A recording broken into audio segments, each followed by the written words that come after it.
Sir, आज हम लोग शासन विरुद्ध इजहारुल खान का केस करते हैं।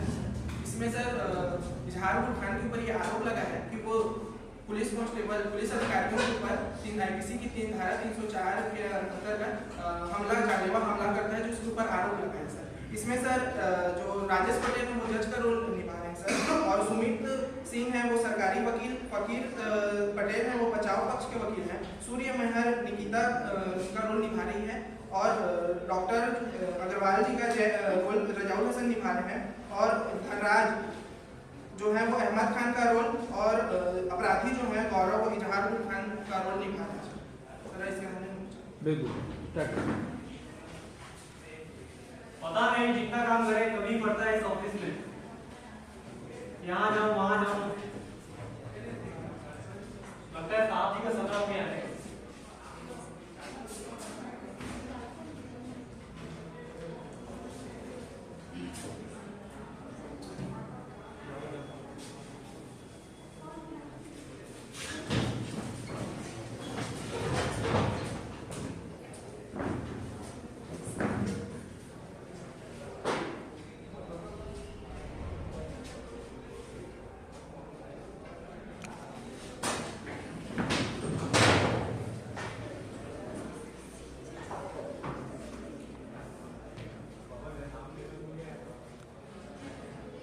आज की कार्यवाही प्रारंभ की है। सभी आज का मुख्य प्रकरण है शासन विरुद्ध इजहारुल खान। इजहारुल खान को न्यायालय में पेश किया जाए। इजहारुल खान हाजिर हो। इजहारुल खान हाजिर हो।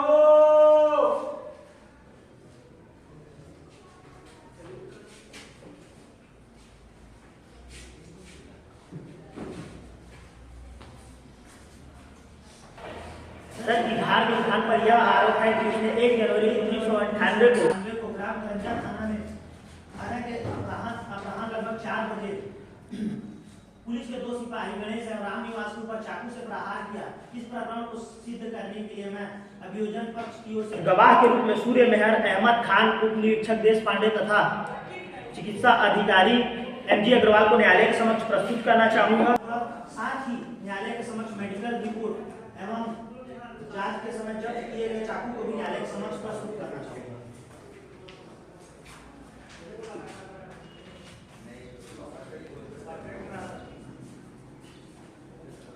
क्या नाम है तुम्हारा? इजहारुल खान नाम है। कुछ कहना चाहते हो? तो मैंने ऐसा कुछ नहीं किया है जैसे वकील साहब कह रहे हैं।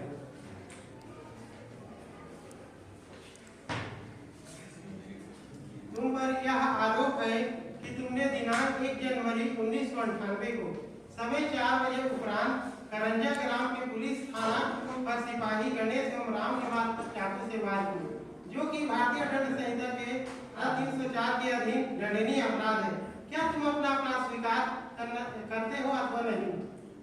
साहब जी, मैं अपना अपराध कबूल नहीं करता, मुझे सुना जाता। अभियोजन साक्ष्यों की सूची के अनुसार गवाहों को पुकार लगाई जाए। गवाह सूर्य मेहर को पुकार लगाई जाए। गवाह सूर्य मेहर हाजिर हो। गवाह सूर्य मेहर हाजिर हो।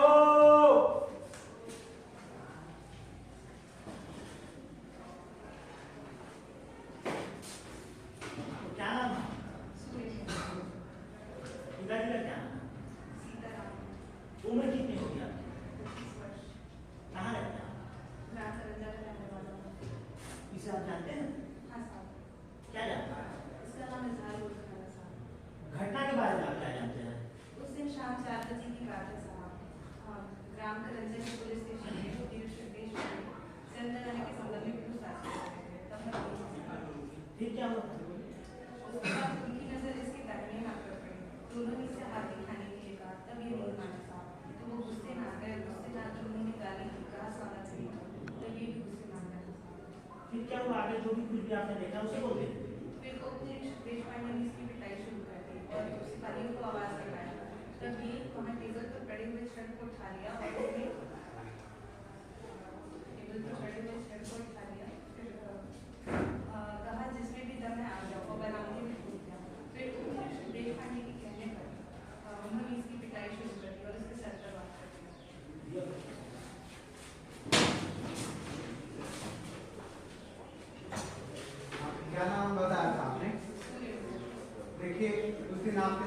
सारी घटना हुई थी। हाँ सर। फिर तो आपको यह जरूर भी मालूम होगा कि पूछताछ के दौरान इजहारुल खां देश पांडे उप निरीक्षक के प्रश्नों का सिधाई से उत्तर दे रहा था। जी सर। उप निरीक्षक के जबरदस्ती करने पर इसके हाथों को मोड़कर दिखाने को कहा था और उप निरीक्षक ने गाली भी दिया था। जी हाँ साहब, साले का। पॉइंट नोट किया जाए योर ऑनर। इसी बीच अपने आप को बचाने का प्रयास किया था इजहारुल खां ने। जी हाँ sir. That's all your honour. दूसरे गवाह अहमद खान को पुकार लगाई है। अहमद खान हाजिर हो। अहमद खान हाजिर हो।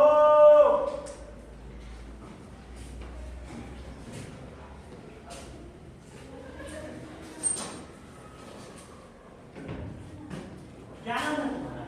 अहमद खान। क्या करते हो? ऐसा ही साहब, बकरा काटता हूँ, मटन बेचकर अपने और परिवार का पालन पोषण करता हूँ। क्या जानते हो?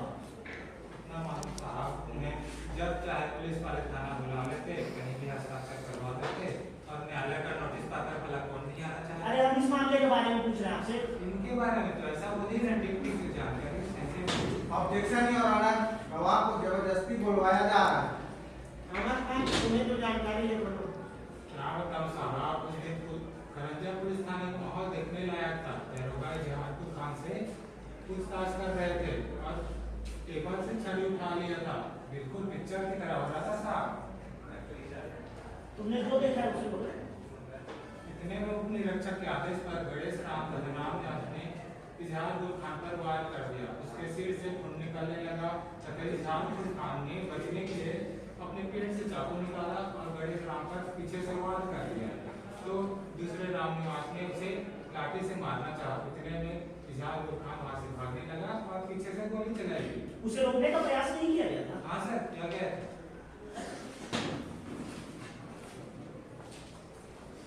हाँ तो अहमद खान क्या काम करते हो? कसाई हूँ साहब, बकरा काटता हूँ। कितने बकरे काट लेते हो एक दिन में? दिन में तो 4-5 काट लेता हूँ साहब। बकरे ही काटते हो या कुछ और भी? बकरा काटना खानदानी पैसा है साहब, हमारा इंसान नहीं काटते हैं। तुमने अभी अभी बताया है कि इंस्पेक्टर ने गाली दिया था, कहा था मारो साले को। हाँ साहब, बिल्कुल ऐसा ही कहा था उन्होंने। और फिर देश पांडे ने यह भी कहा था कि मारो साले को, मर भी जाए तो कोई बात नहीं, और मारने के लिए कूद पड़े थे तब ये गिर पड़ा था। हाँ साहब। That's all your honour. Doctor Ranjit Agarwal को पुकार लगाई है। डॉक्टर रंजीत अग्रवाल हाजिर हो। डॉक्टर रंजीत अग्रवाल हाजिर हो।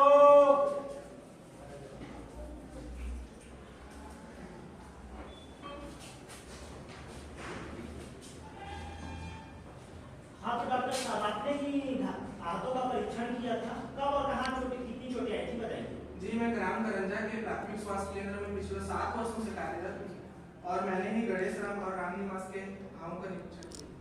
कहाँ कितनी चोटें आई थी वो बताइए। गणेश राम के पेट में एक बड़ा ताजा घाव था और लगातार रक्त स्राव थे, और राम निवास के हाथों में मामूली खरोच जैसे निशान थे जो 5-6 दिनों में ठीक हो सकते थे।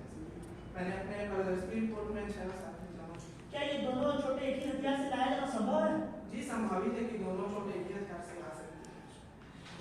घावों की प्रकृति के बारे में आपने ही बताया डॉक्टर साहब। जी, गणेश राम की जो घाव थी वो बड़ी थी, जिसमें लगातार रक्त स्राव हो रहा था। वो लगभग 6 घंटा के अंदर की घावें थी, और राम निवास की जो घाव थी, खरोच जैसे निशान थे, वो भी 6 घंटे के अंदर की। वैसे डॉक्टर साहब, आप ये बताइए कि आप घटना दिनांक को अपने क्लिनिक पर थे या सरकारी अस्पताल में? जाहिर सी बात है, मैं अपने अस्पताल में ही हूँगा। मैंने अपने एनएमसी रिपोर्ट भी यहाँ जमा की है। आहतों का आपने प्राथमिक उपचार नहीं किया था? आहतों का जो भर्ती किए गए थे अस्पताल में, केवल उनकी जांच भर की थी? सच है। आहत गणेश को आई चोट जो कि पेट में, जो कि ऊपर से नीचे को, अगर कोई दाहिने हाथ के व्यक्ति हो तो वो ऐसा चोट नहीं पहुंचा सकता। हो सकता है चोट पहुंचाने वाला व्यक्ति बाएं हाथ से चोट पहुंचाए। इस पॉइंट को नोट किया जाए योर ऑनर। योर ऑनर, आप देख सकते हैं मेरा क्लाइंट दाहिने हाथ से अधिक कार्य करता है। हाँ तो डॉक्टर साहब, ये बताइए, आपने आहतों का प्राथमिक उपचार नहीं किया था? आहत गणेश को आई चोट से के बाद उसकी मृत्यु तो नहीं हुई? मैं नहीं बता सकता। That's all your honour.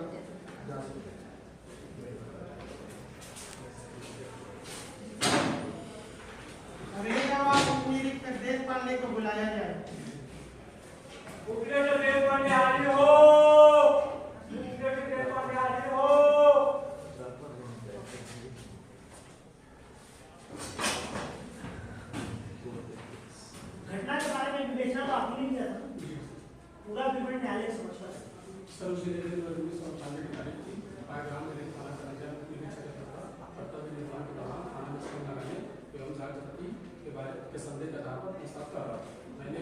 कुछ नहीं पूछता।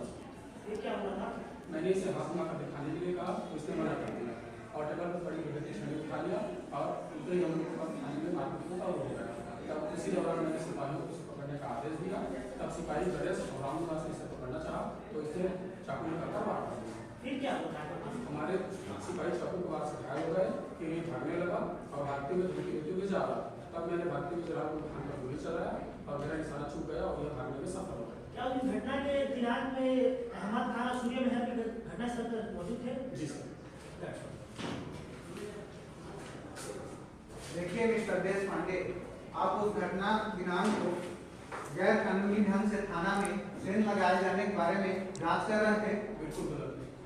और आपने इजहार गुलखां से अश्लील गालियों का प्रयोग किया था। यह भी गलत है। आपने इसे जान से मारने की धमकी भी दी थी। गलत है। तब तो यह भी गलत है कि इसने हाथ घुमा कर दिखाने से मना किया था। नहीं सर, इसने मना किया था। तब आपके सिपाहियों ने इसे डंडे से मारा जिससे इसका सर फट गया और खून निकल रहा था। नहीं सर, इसका चोट भागते हुए जा रहा था तब लगा था। इसका मतलब यह है कि आपने मारते मारते जमीन पर गिरा दिया था। गलत। देखिए मिस्टर देश पांडे, आप गैर कानूनी ढंग से थाना में सेल लगाए जाने के बारे में जांच कर रहे थे। बिल्कुल गलत। आपने ऐसा भी कहा था, मारो साले को, अगर मर भी जाए तो कोई बात नहीं। मैंने ऐसा नहीं कहा। इसके दोनों हाथों को गणेश ने पीछे से पकड़ रखा था और रामनिवास ने मारने के लिए डंडा उठाया था। गलत। अपने बचाव के लिए इसने पीछे से वार किया था। यह बात गलत। इसका मतलब यह है कि इसने वार नहीं किया। तो आपने अपनी ओर से मनगढ़ंत कहानी बनाकर मेरे क्लाइंट के खिलाफ प्रकरण पंजीयन कर फंसाने का प्रयास कर रहे हैं आप। आपका कहना गलत है। That's all, Your Honor. जो तमाम गवाहों के बयान और दस्तावेजी प्रमाण पर आरोपी इजहार गुलखान पर आरोप प्रमाणित होता है। मैं इसे कड़ी से कड़ी सजा दी जावे, मैं न्यायालय से दरख्वास्त करता हूँ। अभियोजन ने अपना साक्ष्य सिद्ध करने में असफल रहा है। गवाहों के बयान से परस्पर विरोध बहुत हैं। इजहार गुलखान ने अपने शरीर की व्यक्तिगत सुरक्षा के लिए पुलिस के सिपाहियों पर हमला किया, जो कि भारतीय दंड संहिता की धारा 100 में क्षम्य है। अतः मेरा क्लाइंट दोष मुक्ति का पात्र है और इसे पुलिस की हिरासत से रिहा किया जाए, यह मेरी न्यायालय से दरख्वास्त है।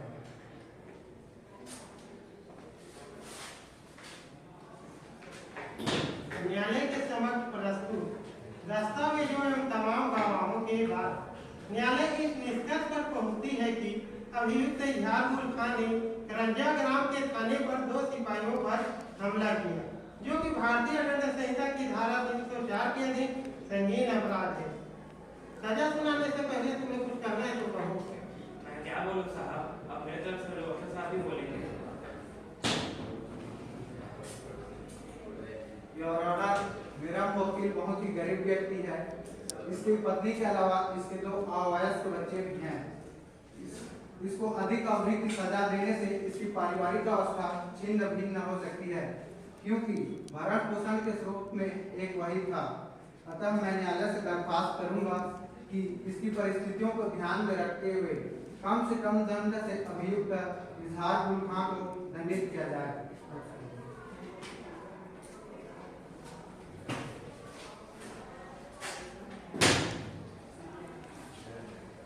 आरोपी इजहार गुलखान को भारतीय दंड संहिता की धारा 304 के अंतर्गत दोषी मानते हुए 7 वर्ष के कठोर कारावास से दंडित किया जाता है। आज की कार्यवाही यही समाप्त हुई।